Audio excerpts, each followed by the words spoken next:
His was the only boat to arrive.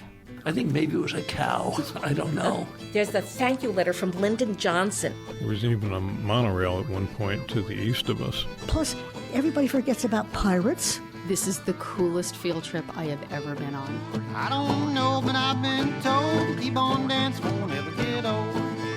Hello, and welcome to the Long Island History Project. It's been a while, but this is still the podcast that brings you stories and interviews with people passionate about Long Island history. You can hear them all at longislandhistoryproject.org. My name is Chris Kretz. I'm your host, and our opening music is courtesy of the Homegrown String Band. Today we're starting on the North Shore of Long Island, tackling questions of art, history, race, genealogy, and representation, all through the art of William Sidney Mount, and all as carefully researched and unpacked by today's two very special guests.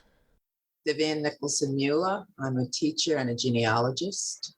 I live in Harlem, New York, and my ancestral home, I found out just maybe 10 years ago, is Setauket and Oldfield, Long Island. I'm Katherine Kirkpatrick. I grew up in Stony Brook, less than a mile away from the Long Island Museum, and that's how I got interested in William Sidney Mount. And I now live in Seattle, and I'm an author. This is my 9th book.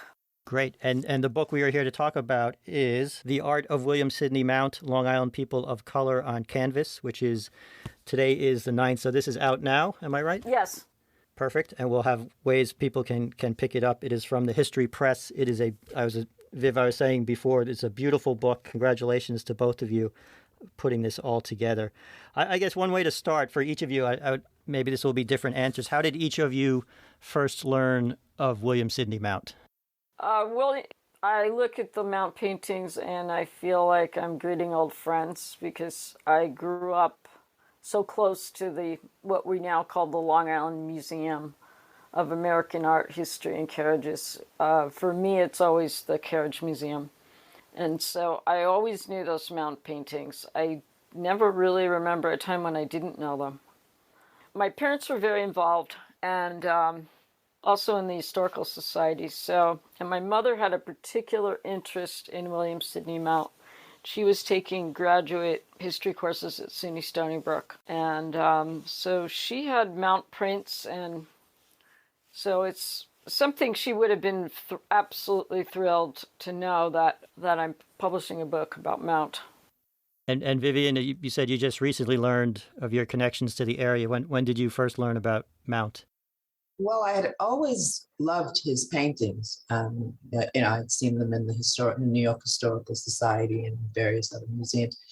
And I didn't realize that he was connected to Long Island, and specifically Setauket, Long Island, until I started doing research in Setauket, Oldfield. And then it was just amazing one thing to find out that I'm distantly related to him. And then when I started doing some research, finding that some of his subjects were, at that time, probably my ancestors. Well, and to give us, to situate us geographically, he spent most of his life in what they call the Three Village area, right? So Setauket, Stony Brook, Oldfield. Yeah, he was born and died in Setauket. So he was born in what was a building now gone that would be on the Setauket Village Green. And his parents had an inn and a farm. And when his father died when he was 6 years old, almost 7, his mother took the 5 children. William Sidney Mount had 3 brothers and a sister. He was the second to youngest. She took this group and moved them over to what we now know as the Hawkins Mount House on the corner of Route 25A and Stony Brook Road. So William Sidney Mount grew up there from age 6, almost 7 on. And he did spend some time in the city. His mother thought that he should live with his uncle Micah Hawkins. Probably they were afraid of typhus and other diseases going on in Manhattan. and that did not last long. He came back to Stony Brook. He did spend another whole period of several years in Manhattan later, also living with his uncle Micah, who's a very interesting character worth talking about. Later on, his mother felt that he should be apprenticed to his older brother, Henry, who was a sign painter, had a sign painting business. So he was set to have a career in painting signs and maybe panels on carriages, but ended up going to art school and becoming a fine artist.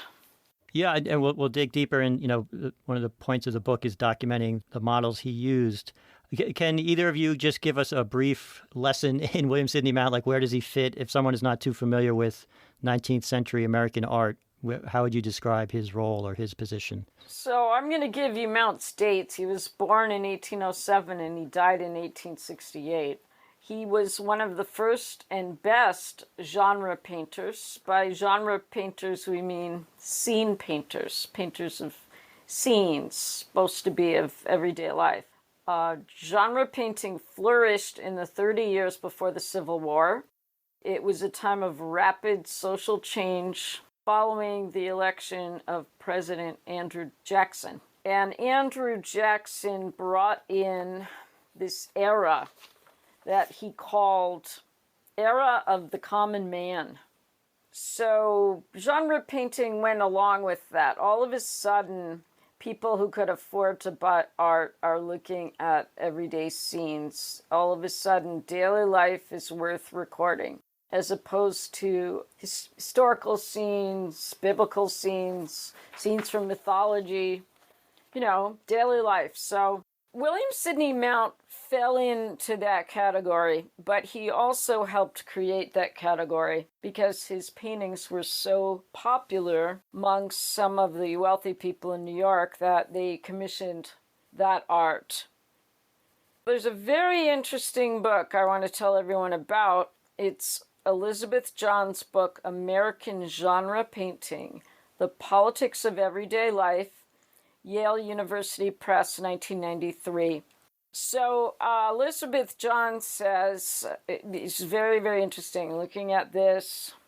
These genre paintings are not necessarily a blissful celebration of American democracy, but a setup for some less privileged people to be targets of satire, and that the paintings made the wealthy, important people who bought them feel important and superior in their own social context.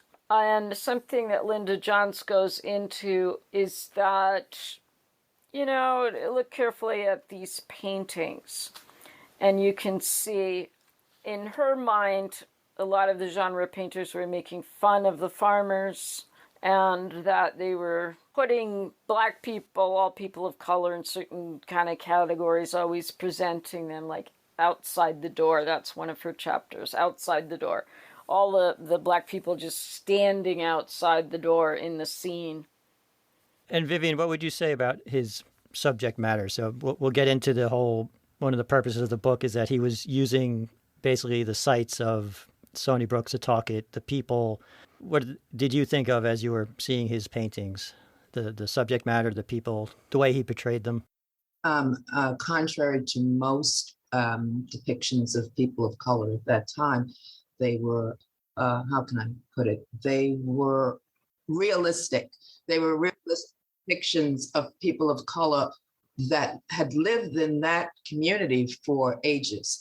These people were, I think most of them were descended from Native Americans who, originally inhabited Setauket and Oldfield.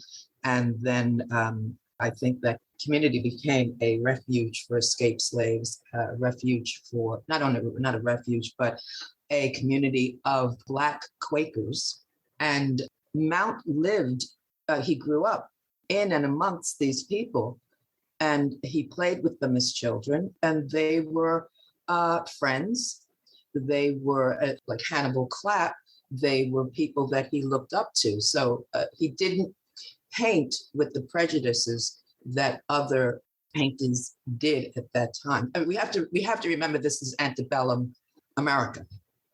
and the North was, not the North, but New York in itself, there were many people who were siding with the South because of the cotton trade and all. So you have somebody like Mount, who is painting people of color in a, not only, like I said, a realistic, but an empathetic manner. It was something that was just, unheard of. And at this point, so the first few decades of the 1800s, in terms of slavery in New York, it was slowly being phased out. Is that a way to say it? Yeah, it was. And any person born after 1799, like 1798, was born free. I guess it was known that he was using, real people as models, or that was in the record. When did the idea of the book that you wanted to bring all this together as something that people could reference, where did that idea stem from? Well, my cousin Samira Tobias and we were determined to save an old graveyard in, I guess it's Oldfield. I'm sorry, it's Stony Brook. It's called Old Bethel Cemetery, and it had been, quote, abandoned and in danger of being taken over by Brookhaven. And from what I understand, at one point they could clear all of the absolutely beautiful headstones, but they couldn't disinter the body. So we had this, I guess it may be about 7 or 8 years ago, we had the cemetery put on the state and national Register of Historic Places. And then we started researching the people who were buried in there, many of them our ancestors. And we had a friend, his name is Joe Bover, and he kept saying, you have to look into Robin Mills. You have to look into Robin Mills. And it was said that he was the subject in, what is the name of it? Power of Music. Power of Music. It's on the back of our book here. Yeah, many feel that this is Mount's most spectacular painting, that is his best artwork. Some people feel that way, including myself. It is in the Cleveland Art Museum. And just as a side, a reason to get this book is because you have great detailed images, and not only just of the pictures and in color, but you zoom in on aspects so you can actually see Robin Mills, in the way Mount has him dressed in the painting, and you get a real sense of his presence. So, Vivian, as you looked into Robin Mills, just to get to the bigger picture of the research, how did you go about tracking him down, or what were you able to uncover beyond the headstone? Well, I had been studying the journals of a doctor that lived from mid-1700s through the very early 1800s. I think he died in 1811 or so. Dr. Samuel Thompson. Thank you, Dr. Samuel Thompson. And what's amazing about these journals is that he details from day to day what his enslaved are doing, what his indentures are doing, what his free people are doing, what kind of jobs they're doing, if they're sick, if they get married, if they die. And the Mills family were employed, indentured, and enslaved by Dr. Thompson, who was also a distant relative of mine. And when I put the two together, I began to do the research for just had the germ of a book. And as I said, my cousin and I had this cemetery put on the register. When I presented the information about this cemetery, 3 of the judges said that what intrigued them about this cemetery was that people who may have been in Mount's pictures were interred in this cemetery. And so that's when I started to put 2 and 2 together. And then I found out it was distantly related to Mount through the Bull Smiths. And then it was serendipitous that I met Katherine's sister. I was doing the Culper Spy Days. And you met me. I took photos of you. You don't remember, but I took photos of you. I met sister first. And we talked about, the Culper Spies and all. And then I met Katherine. And then I don't know, we were working on something else. And then all of a sudden we began to work on this book. And I'm very happy that we switched because it was a labor of love. Sometimes Katherine and I got into it, but I think the outcome was worth it. Huh, Katherine? Oh, absolutely. I'm very happy with the book. I hope you are. I'm thrilled with it. After the fourth reading, I still find things. So Vivian and I met at the Culper Spy Day. And after that, a serendipitous meeting, we meet at our mutual friend's house, Alice D'Amico. So we did, just as Vivian said, we got into talking about Revolutionary War topics. I have a children's picture book that a lot of people know about in Long Island called Redcoats and Petticoats. We were talking about that. We were talking about Revolutionary War activities and maybe people of color participating in spy activities. We got to talking about a lot of that. I happened to send Vivian a card in the mail of, like I said, my mother was very interested in William Sidney Mount, and after she passed on, I've got all kinds of cards that were in her desk, and I sent Vivian one. And Vivian and I talked about it on the phone. And you were talking about that card, and you said something like, oh, I really should research William Sidney Mount more because I think that I am related to some of the people in the painting. So that just did it for me. I mean, I think we stopped talking about any of these other topics. I mean, we just both delved into it. To me, that was a huge motivator for me as well as Vivian to with that intriguing idea of maybe she's related to some of these people. So who are they? Mount, unfortunately, almost never documented who his models were, black or white. He spent a lot of time in his journals going into all kinds of things, including the weather and pigments, and he just really, unfortunately, didn't document that kind of thing very well, although he documented the households in general. But anyway, so after Mount died, some years after, there was a man who's a Stony Brook doctor. He was retired. His name is Edward Payson Buffett. So he became Mount's first biographer. He documented the names of the models in the 1920s after interviewing Mount's relatives and Mount's contemporaries. He serialized his biography in the Port Jefferson Times. It was published in 1923, 1924 in 56 installments.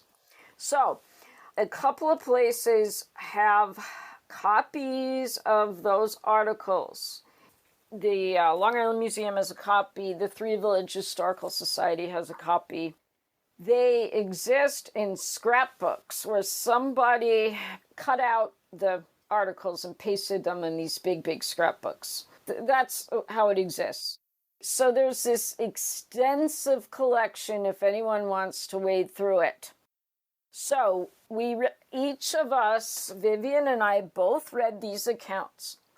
We read Mount's journals and letters. We both read them. They're in the Long Island Museum, but they're also published in this massive, massive anthology. It can double as a doorstop. You're holding up a very big book, yes. Yes. Now this is William Sidney Mount, edited by Alfred Frankenstein. And it is a big book published by Abrams in 1975. And you can get copies of that, and you can read all of Mount's letters and diaries. So we did that. We went back and forth between Buffett and William Sidney Mount and what he had to say, and it's really very possible to figure out where William Sidney Mount was living. He moved around an awful lot. He was the only one of his of the 5 children in his family who did not marry. If you're a single person, you joined a different household of a family member. These family farms are too hard to be in charge of on your own. So we used the letters and diaries of Mount, we used Edward Payson Buffett's numerous installments in the Port Jefferson Times. We looked at the paintings for clues. How old does this person look? This type of thing. Then this is Vivian's specialty, the Brookhaven portion of the U.S. Census reports. Vivian had all those from her cemetery work. Vivian had a lot of records, family Bibles, old maps, merchants and doctors' journals, church and cemetery records. She had a lot of all those records.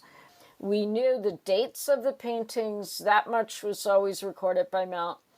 And then we could look at the age and ethnicity of the models, and we could look at what Buffett said, for example. I just interrupt. I worked up trees on each of the individual subjects, and I was able to, using the census and using doctors and merchants' records, I was able to pinpoint them and where they lived, and how the most important thing was how closely they lived to Mount, and with whom they lived, which families they lived.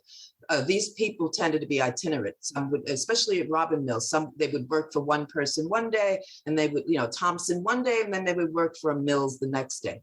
Also, Dr. Thompson's journals helped me because every single day he wrote in his diary. So I was able to get a sense of what the Mills was doing, and if it was possible that was him. So I used a lot of different material to try to pinpoint not only the race, the color, the age, really, especially the age and the proximity to Mount as best as I could. And just to stick on that for a second, because we've done genealogy episodes, I've done genealogy research. The federal censuses at that time for this population, what was your frustration, or did you have frustration getting enough detail? What level of detail could you get from that? What's amazing about the censi at that time is they were very meticulous in indicating color. And they would say mulatto, or they would say black, or they would, some of the older ones list musty, which is a person who was of African and Native American. So it was much easier to find these people because their race or their color was indicated. Well, and this is what fascinates me, and this, Katherine, in terms of being an artist, I'll get your opinion on this too. If I read it right, Vivian, some of the descriptions, some of those categories from the census, mulatto and things like that, you could actually see that represented in the paintings, like the tone of the colors that he used for their flesh was corroborated by the census almost, which is kind of a fascinating. Merchants and the doctors' ledgers, because they would put, for instance, Black Tony, or I won't say that one, but Indian Joe. And so it really helped. So, Katherine, are you surprised, or is it surprising that Mount's paintings are so accurate? It seems like they are when you cross-reference with records of, what the barns look like. I'm not at all surprised. They're extremely accurate. We discovered that the people of color in Mount's paintings lived in small groups, generally within or adjoining the white households of Mount's siblings and extended family. We focused on 11 paintings. Everyone in the paintings had some connection to Mount or a family member. So, from the Mount house, or across the street from the Mount house, the Seabury house, Mount's sister Ruth married a Seabury. So some people came from that household. The Brewster household, several, including the banjo player and the bone player. And, the Strongs in Setauket, these were cousins on Mount's father's side. The Mills in St. James, the Mills Pond House, cousins on Mount's mother's side. And the Joneses of Stony Brook, paternal second cousin, Shep Smith Jones. Some of the people were related, were at least working for him. So, Vivian, just to get back to it, maybe get some of these names again on the recording.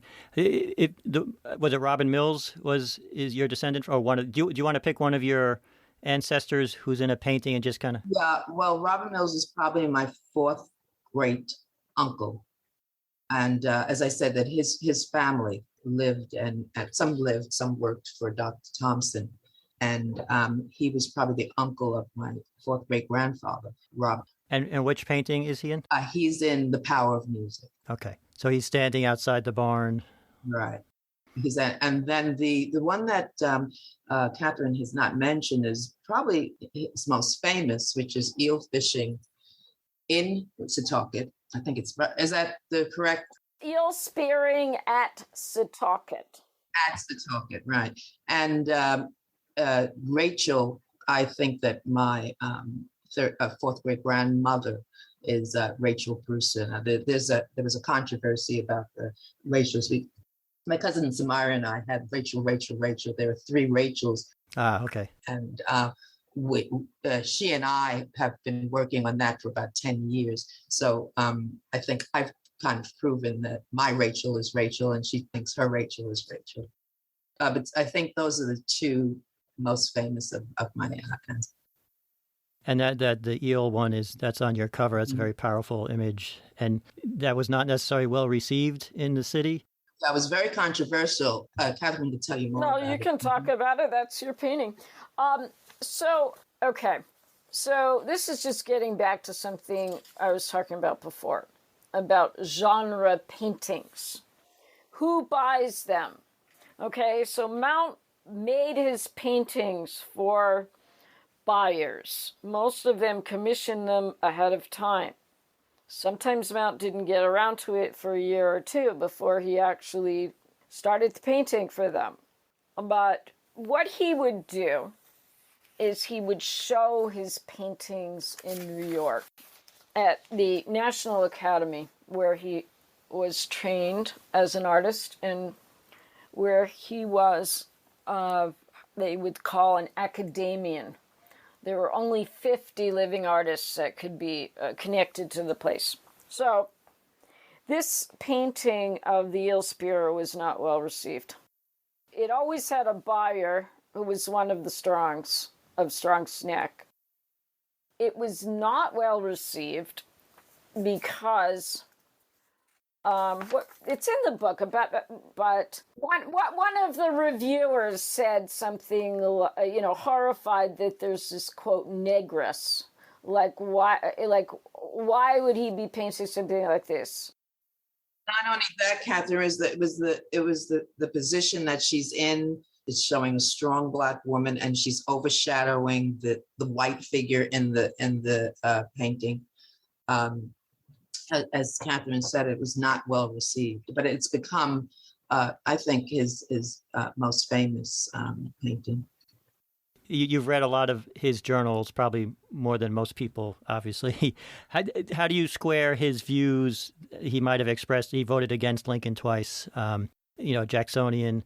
And so I guess the contradiction of him being maybe not for emancipation, but yet portraying African Americans and Indian and these people in such a positive light. Did he do it by accident, or he knew what he was doing? Obviously, he was painting it. So I don't know. Do you see contradictions there, or how do you think of the man who was painting these and his attitude towards the people in the paintings? I think he was a man of his times, of the time. Well, I guess after all the research, what impression of William Sidney Mount as a person did you come away with? A complicated person. A complicated man.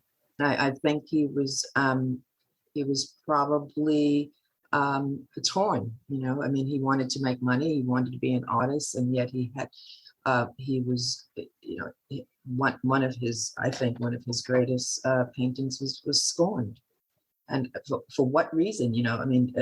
When you read something like that, I guess I don't know what it does to an artist. I'm not artistic in that respect, so I don't know how he may have felt about someone judging a painting through a political and racial perspective.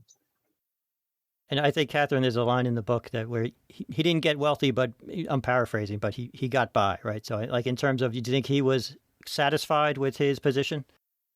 He was always looking for the next job, that's for sure.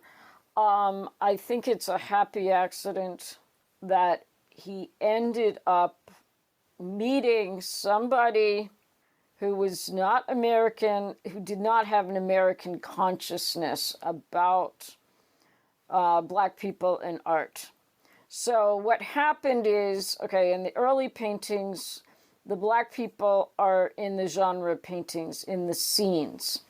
Then he started, by 1850, he was painting this series of paintings that he called fancy pictures. And these include the bone player and the banjo player and right and left. These paintings were commissioned by, his name was Wilhelm Schauss. He was German. He anglicized his name, so he's also known as William Schauss, Schaus. And so Schauss worked for a Paris company they went through 4 name changes, but so let's just keep it brief. Gopal. And they had an art gallery and they sold paintings, but they were also in the business of purchasing rights for lithographs. So Mount fell into this situation in which he got 10 works massively reproduced all over Europe, and including some of his finest works of people of color. So Schauss decided that he wanted to see paintings of Black people. We don't know how Mount felt about it exactly. There's some very interesting, perplexing kind of statements that he made. But one thing we know is that he knew he could sell these paintings because Schauss commissioned them. Schauss said, I want you to paint a banjo player. I want you to paint a bones player. I want you to paint a Black fiddler. So these images were mass produced. These were lithographs, and this was a cutting-edge technology in Mount's time. And the reason that we have these wonderful pictures that are called fancy pictures that are supposed to be of minstrels, and they are so musically accurate, absolutely musically accurate, at a musicologist, his name is Christopher J. Smith, wrote a book about them, The Creolization of American Culture. And he was looking at this and he was saying, aha, the banjo player is doing clawhammer technique. And was pointing out the fiddler is a left-handed fiddler, and this is extremely accurate. Look at this, how interesting the left-hand fiddler is using the exact fingering. I think he goes to the point almost of saying, oh, he's playing a slow song because of the way his arm is positioned. Yep. Yeah. A lot of people have a lot of things to say about these paintings, but they always say that the music is very, very accurate. Something you need to say to your audience and make sure that the audience knows is how important music is in these paintings. Mount's famous paintings, his genre paintings, are rural farm scenes and paintings of people dancing and playing music. And Mount was a musician himself. He was a fiddler. He played the flute. He collected songs. He was bequested several hundred scores of music from his uncle Micah. Mount composed at least 2 songs that we know of. He designed and patented several versions of a violin called the Cradle of Harmony. And all of this interest in music is very much reflective in the artwork. And something that I learned a lot from this book, The Creolization of American Culture, is that the roles of the people of color and the white people were very interchangeable. So the society in 19th century Long Island was much more fluid in terms of the races than anyone might suspect, because what this scholar was figuring out, he's a music professor, he was looking at the sketches, and he pointed out that sometimes in the sketches Mount made somebody who's white playing the fiddle, sometimes it's somebody's black, sometimes the dancer's white, sometimes the dancer's black. They're in very close proximity with each other. Maybe like Robin Mills, he's standing outside the barn, but he's still really close within inches, So that at least in terms of music, these racial barriers dissolve somewhat. They're there in proximity. And like I said, sometimes Mount was just trying to figure out the composition. And sometimes he thought, oh, well, let's make the fiddler black, or let's make the fiddler white, or, he was making changes from his sketches to the final. But what this was showing to this particular scholar is that in real life, it could have been either also. There's a whole strata of Long Island society where things were really quite fluid. I think there's a lot of dancing, singing, drinking, and reciprocal. What do you have to say about that, Vivian? Well, I think one important thing is that this time, unlike in the West Indies or the South, the people who were enslaved or indentured, they lived with the families. So if you go to the Brewster house, you can actually go upstairs where this pretty large family lived. So not only was it a fluid community, but it was at that time, you can call it a very interracial community. When you get up into the 1840s and 50s, you have people like Robin Mills, I think it's Robin Thompson, having land right next door to white landowners. So this was where and how Mount grew up and where he lived. What's interesting, you mentioned when he was younger, he lived with his uncle for a time, and I think he was down in the 5 Points section, which was another neighborhood that was very mixed and musical. Amazingly mixed, yes. Mm-hmm. So maybe as a way of landing this a little and bringing it back to the models, to the people, both of you, do you want to say something of what would you want to relate to people about either what you learned about the models he used or what you think is most important to people to realize about their lives, since they don't usually, until you guys and Buffett, they've kind of been in the paintings, but not in the history, really. And that's what's really hard for me to deal with, these people who had names like Thompson and Brewster and Mills.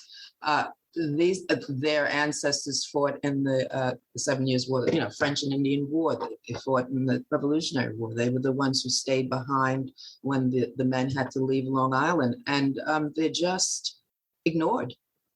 In reading the Thompson diaries, whoever annotated these diaries, because it's in his handwriting, and I'm pretty good at reading his handwriting.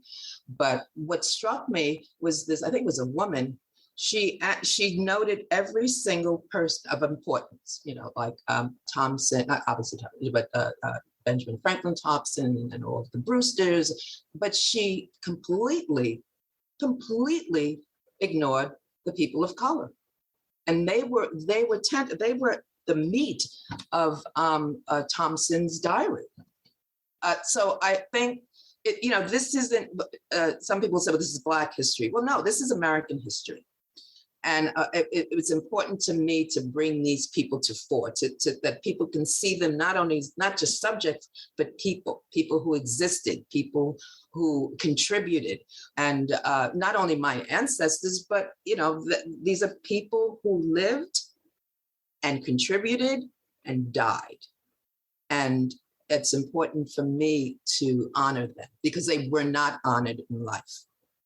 And I think that's why I have a soft spot for Mount, even though, there are some things that I'm not crazy about, but I felt that he did honor these people, my people. And Katherine, what are some of your big picture takeaways about the models he was painting? Well, I'm just so thrilled to make these connections between the places where I grew up and seeing that these paintings and the people in the paintings are connected to those places. I just am so thrilled by that. I can't tell you how thrilled I am. I grew up in Head of the Harbor in Stony Brook on Rhododendron Road. It's not far from Ship Jones Lane. Hey, Ship Jones, he's in the Dance of the Haymakers. And then Robin Mills started out working for the Mills family and ended up working for Ship Jones sometimes. Well, he actually, as Vivian has pointed out, Robin Mills very connected to the Thompson House. It's another place. My mother took me to the Thompson House a number of times when I was growing up.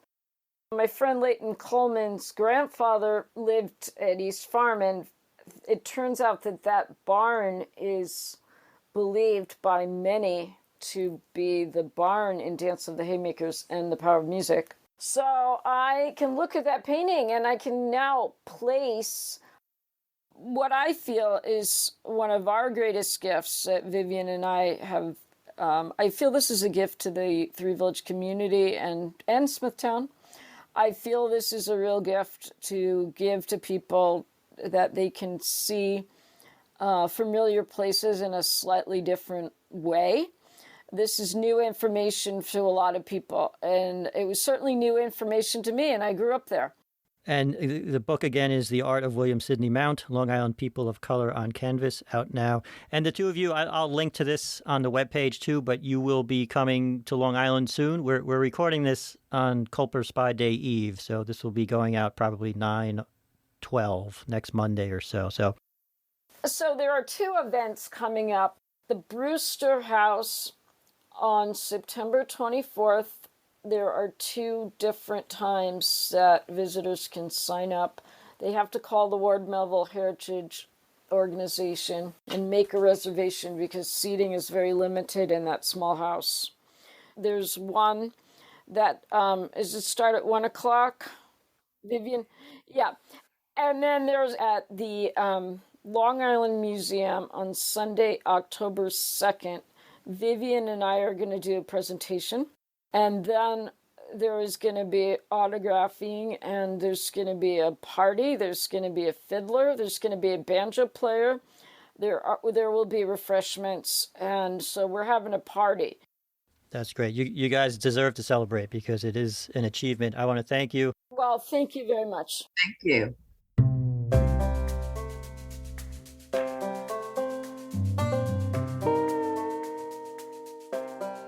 And that was Katherine and Vivian. Thank you again to both of them for joining me on Zoom the other night. We'll have links in our show notes for ways you can find their book, find them, see where they're speaking next, as well as links to resources we discussed on the show. That's at longislandhistoryproject.org. We hope you liked this episode, and if you did, all we ask is that you share it with a friend.